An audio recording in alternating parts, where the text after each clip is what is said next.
Good afternoon. I'm Maisha Norell. And I'm Cole Murphy. Rowan University, a place where innovation meets opportunity, where ideas evolve into solutions, and where a single vision impacts an entire diverse community.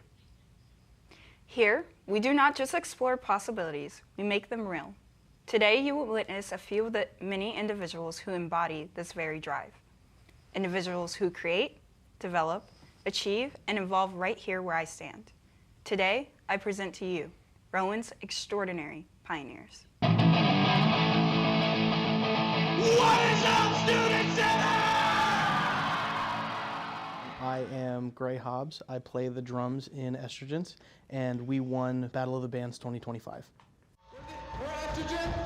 My name's Jack. We got D on bass. We got Mike on guitar. We got Gray on drums. Part of what I think makes Estrogens so fun to be a part of is that before anything else, we're friends. And so when we have to do work, when we really have to get down to it, like, we focus, but it wouldn't be fun to be a part of if I wasn't making music with my best friends. In elementary school, I started playing snare drum in the concert band, and that's also where I connected with Dee, who plays bass in the band, and I met Jack, who plays guitar for the band, in my history class in freshman year, and then Michael joined the band later on in senior year. I like to say that we formed a band out of necessity, because in New Jersey there's not a whole lot to do except, hang out in parking lots and go to Wawa, and the best option out of all the things that we could be doing was to start making music.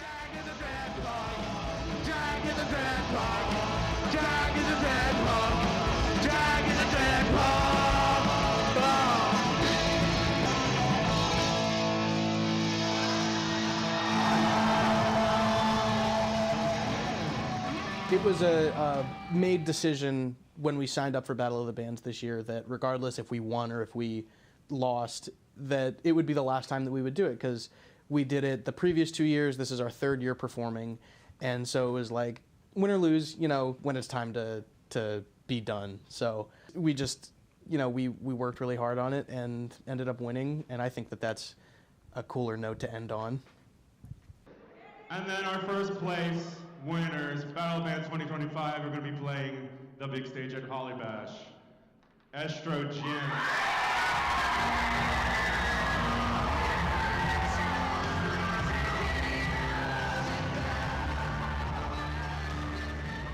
To me, it means that we're doing something right, both with our performance, but also with how we interact with people and with the music community here, because it's nice to know that people like us, and it's nice to know that from a technical standpoint we're doing well. So it means a lot. I love those guys. Dee has been my best friend for the last 12 years.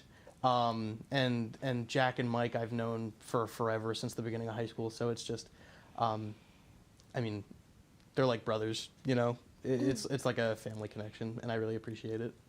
Is there anything else you'd like to share about your journey or the band? Yeah, so I would say the biggest thing that I have to say right now is we just, at Battle of the Bands, announced the name of the album. It should be coming out this year.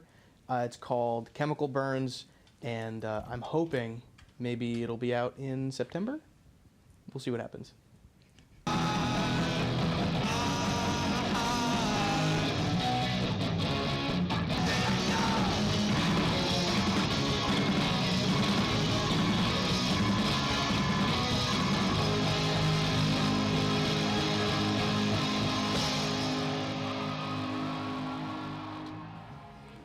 What an amazing story. Through music, these students come together to create a culture that strives to make a difference and impact the culture of the Rowan campus community. And now, we will take a look at two individuals who represent true leadership and the courage to take a stand. President Trump tonight looking to keep a campaign promise. I will sign an executive order to begin eliminating the Federal Department of Education once and for all. President Trump announced his plans to dismantle the Department of Education and the reconstruction of DEI, making trans students worried. And we'll have plenty to sign in the future. Don't worry about it. It's not going to stop. But we're going to stop the destructive and divisive diversity, equity, and inclusion mandates. In response, students at Rowan University start to take action, determined to make their voices heard. I'm Indigo Gilbert. I use they, he pronouns, and I'm an English and psychology major. I'm Gray Hobbs. I use they, them pronouns, and I'm an advertising major, and we're both transgender students at Rowan University. I wouldn't be able to attend college here if not for programs that are considered DEI, and with those policy repeals, I've seen changes with that program that concern me for whether or not it's going to continue into the future. I am not particularly well off, and paying for college is something that has always been a concern for me, and if not for the program, the Ascend program here at Rowan, I wouldn't be able to attend college or get my degree. So if there are any stricter restrictions on those DEI policies, it puts my further education at risk. Being a student and trans isn't easy when the president is actively signing executive orders that go against your identity. Even more when people spew hatred towards queer people on campus. Well, as a trans person, I especially find it important to recognize that we are here already, and it's important that we all have the rights that we require, and not even just rights, but just in general, the ability to exist and live without being persecuted or ridiculed. No one wants to be persecuted, and I've noticed a lot of change with some of my friends can't even get a passport, and they can't even just exist without getting hurt or being told something that's incredibly inappropriate to say to some stranger on the road. So I think that just the saying trans lives matter is important to represent that there's people here already and we need to protect them, myself included. I've noticed a lot of distasteful kind of actions from other students on campus who think that it's appropriate to say hurtful things or to act in a way that kind of expresses that they disagree with people existing or being present. People will, yell at me from the street and call me homophobic slurs, but never to my face in a face-to-face interaction, always from, 20 feet away where, there is no confrontation there. And I think that a lot of that has to do with the fact that these changes in policies are being implemented and there's no fight or pushback from any of the higher-ups at the university. This is why Pride festivals are so important. They create a safe place for queer people to be themselves without the fear of being discriminated against. We've started this little project that we're doing with our friends as well, where we got together and we created posters that we could then scan and copy and place them around campus that kind of represent our feelings about the current political state of not only the country and the world, but also of campus in particular, because campus is still a representation of a smaller community. It's still a representation of any type of community. So we wanted to get the word out there that we're here, we're not going anywhere, and this is something that's important to us, and we have no reason to back down from it. These posters share powerful messages of hope and inclusion. Each one stands as a reminder that every voice matters in the fight for acceptance.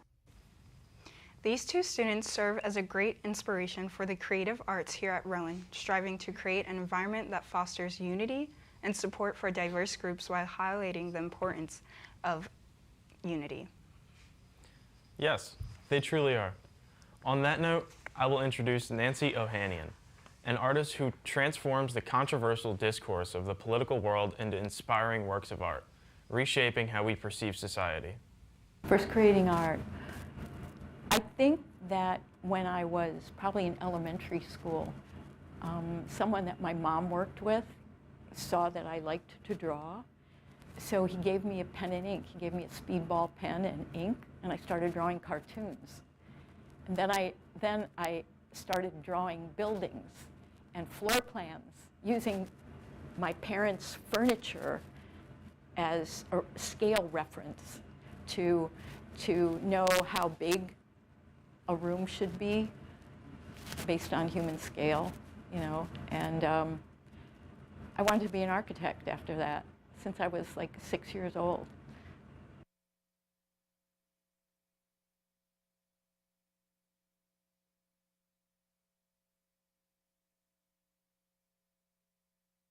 I love the old masters. There are certain political illustrators I like, and certain other illustrators like Ralph Steadman and David Levine and Robert Pryor. But the old masters were the works I studied, and I copied their etchings. If I didn't have anything to do, I would sit at my desk and I would take their etchings out of books. We didn't have computers at the time.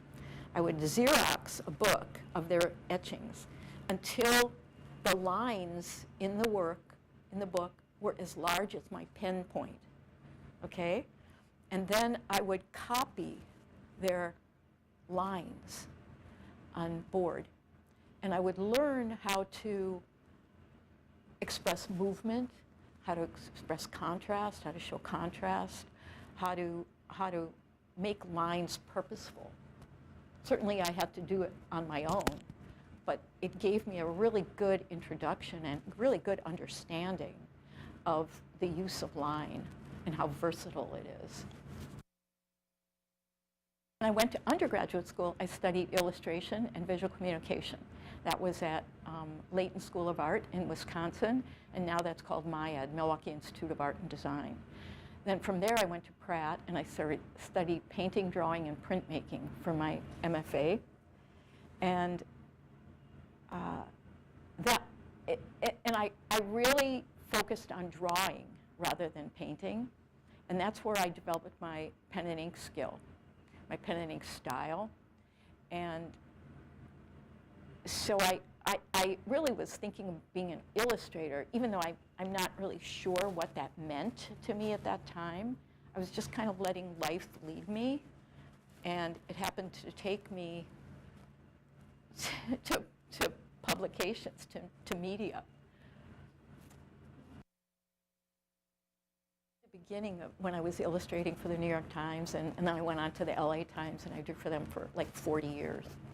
But most of those drawings didn't have satire, all right? They were pen and ink because there was no advanced technology at that time. And they were black and white.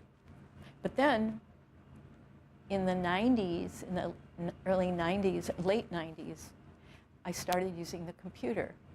And I learned Illustrator, Adobe Illustrator, and Photoshop. And I was still doing very graphic type illustrations, different than pen and ink, but they were digital. But then when Donald Trump when he glided down that escalator in Trump Tower,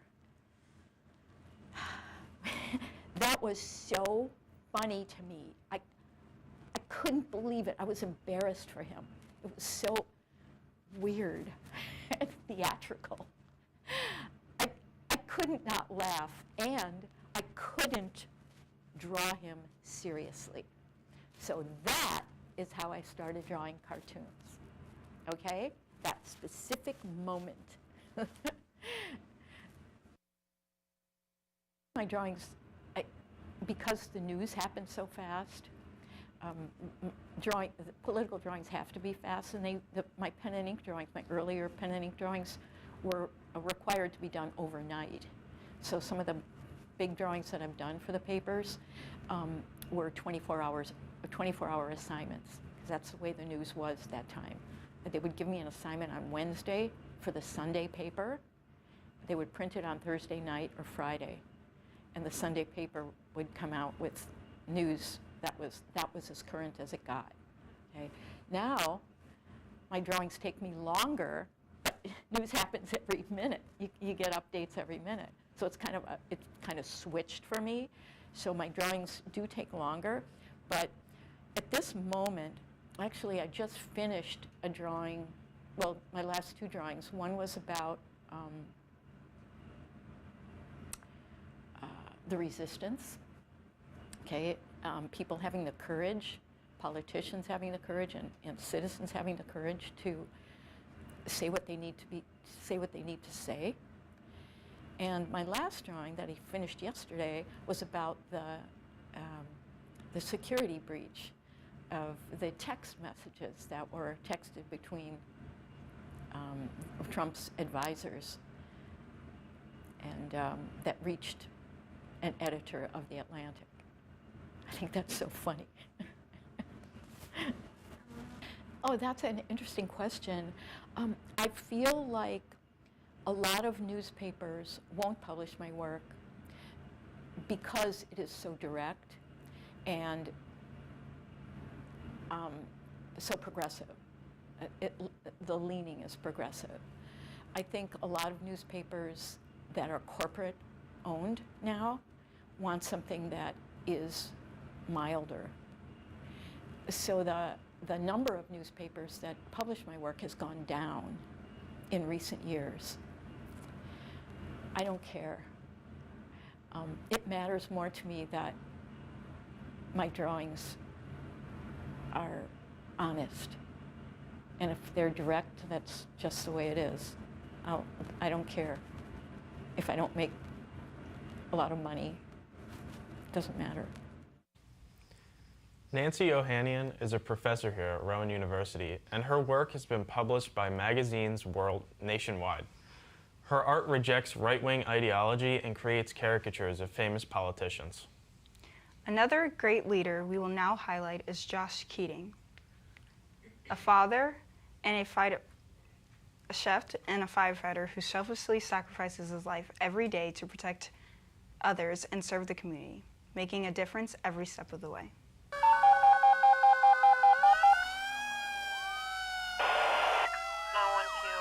75-year-old male back pain, 211 Silver Hollow Road, between Lane Road and Crosspatch Road.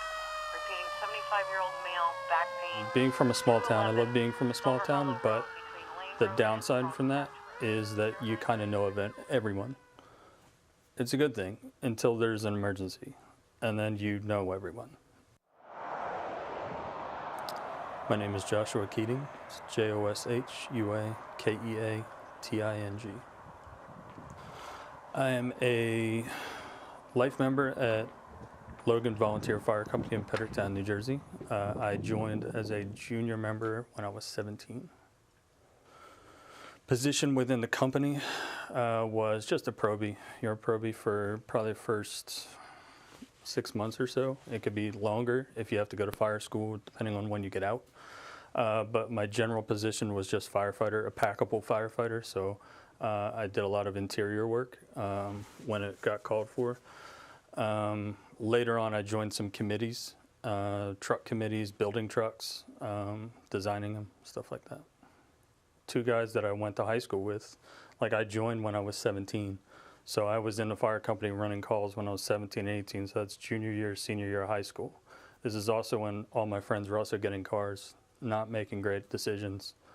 And, you know, I'm getting a call at 1, 2 in the morning for a car on the, you know, either on 295 or on a back road into a tree. And, you know, watching two friends die is not really great. You know, those type of things really stick out. 482. That's 110710. Yes, sir, and they have the car stopped at 10th and Grant. You might go by there first. When you get more involved, then more classes come up, and you can take things like incident commands, and you're building your ranks within the company. And when you get into incident commands, then it's basically just teaching you how to be a manager, and a manager in a very high-stress situation. So this isn't, you know, manager of Wawa, like you're a manager of Wawa and the building's on fire. Like, what are you gonna do now? And, you know, people are passing out, you know, and still maintaining a level of calm so that you can use your resources to get everyone out safely and to make sure no other property is damaged. D5. Adam Young, 1955. Okay. 23, word, Tim.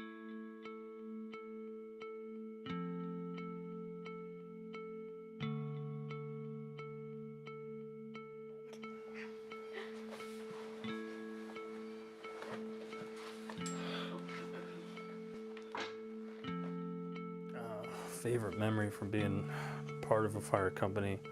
Honestly, there's a lot of them, but I think a lot of it might not be like on a fire scene or on an emergency.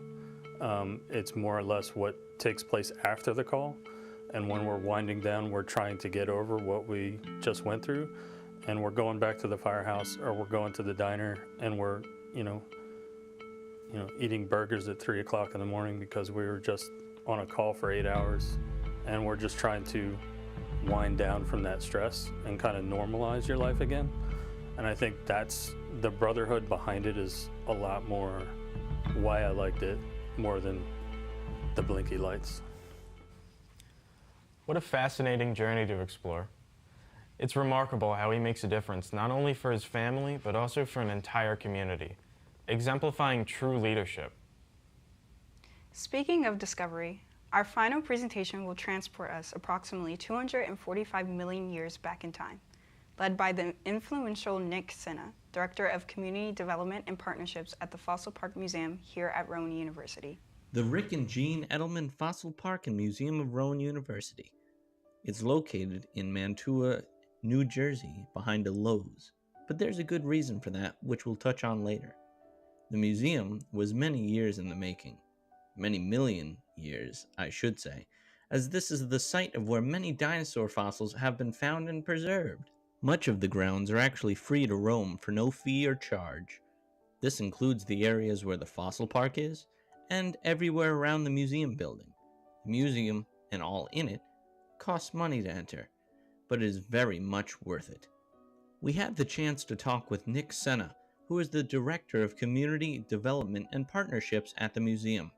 He led us through the museum and told us some of the history of the fossils themselves. Let's hear his explanation of the exhibit. So we are a 44,000 square foot museum sitting on a 123 acre property.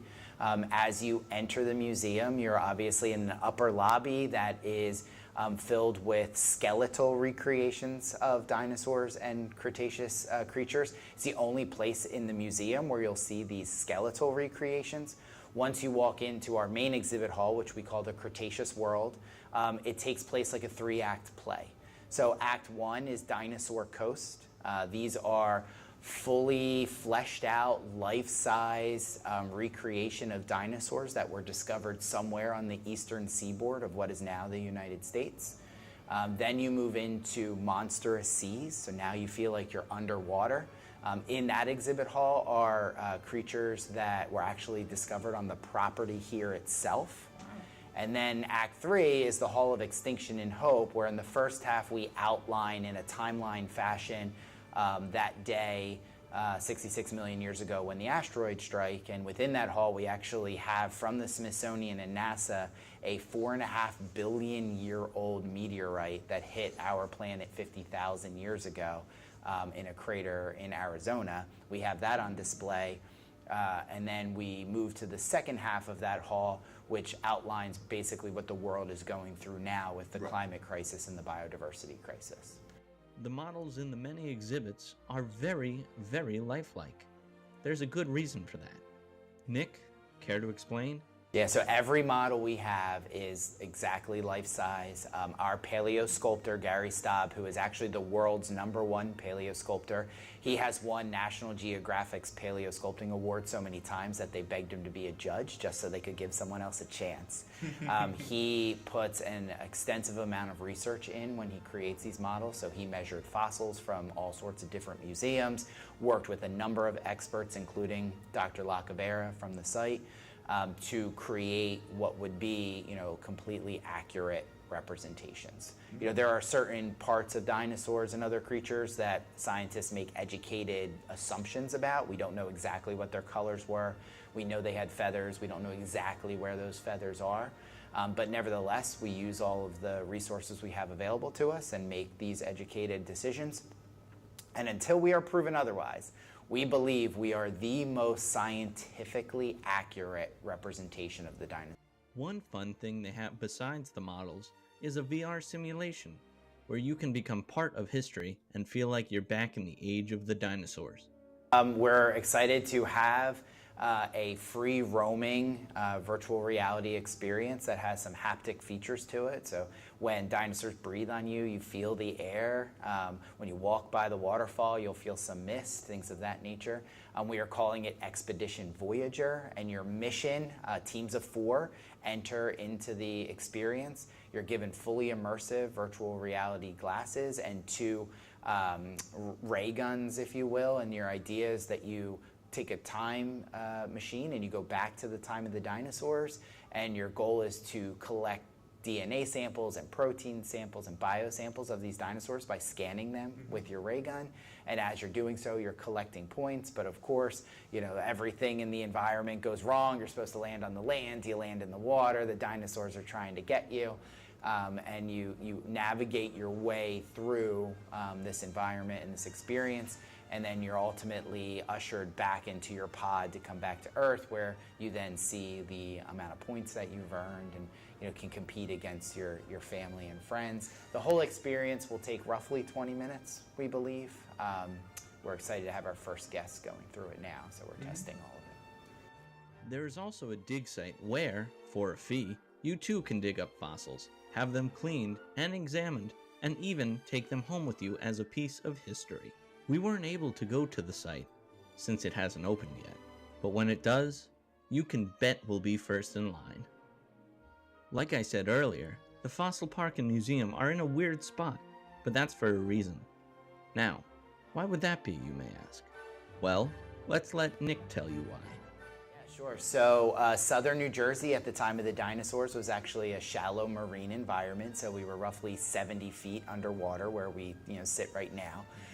And it was an environment that was excellent conditions for fossilizing bones. So the marl quarry that used to be here, when they went belly up and the company decided to leave, they would allow paleontologists to come in at the end of the day and look through what they had uncovered.